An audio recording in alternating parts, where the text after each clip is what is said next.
ಜನ್ಮ ಶ್ರೇಷ್ಠ ಐತಿ ತಿಳಕೊಂಡ ನಡೆದರ ನಿನ್ನ ಮಗಿತೈತಿ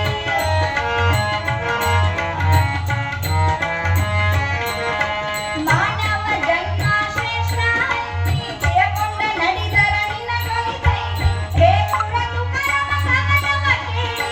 ರೇವುರ ತುಕರಮ ಕವನವ ಕೇಳಿ ಮುಕ್ತಿ ಕಾಣಬೇಕು ನೀ ಮನುಜ ಮನುಜ ಮನುಜ ಮನುಜ ಎಷ್ಟು ದಿನ ಹಿಂದೆ ಇರತಿ ನಿನ್ನ ಮನೆ ಜಾರೈತಿ ಎಷ್ಟು ದಿನ ಹಿಂದೆ ಇರತಿ ನಿನ್ನ ಮನೆ ಜಾರೈತಿ ಬಣ್ಣದ ಮಣಿಯ ಕಟ್ಟಿಸಿರಿ ಜೋರ ಸ್ಥಿರವಾಗಿ ನಿನಗ ಉಳಿಲಿಲ್ಲ ದೂರ ಬಣ್ಣದ ಮಣಿಯ ಕಟ್ಟಿಸಿರಿ ಜೋರ ಸ್ಥಿರವಾಗಿ ನಿನಗ ಉಳಿಲಿಲ್ಲ ದೂರ ಹೆಣ್ಣಾರು ಮಕ್ಕಳಿಗೆ ನನ್ನವರೆಂದಪ್ಪ ಹೆಂಡತಿ ಮಕ್ಕಳಿಗೆ ನನ್ನವರೆಂದಪ್ಪ ನೀನು ಹೋಗುವಾಗ ಯಾರು ತಪ್ಪ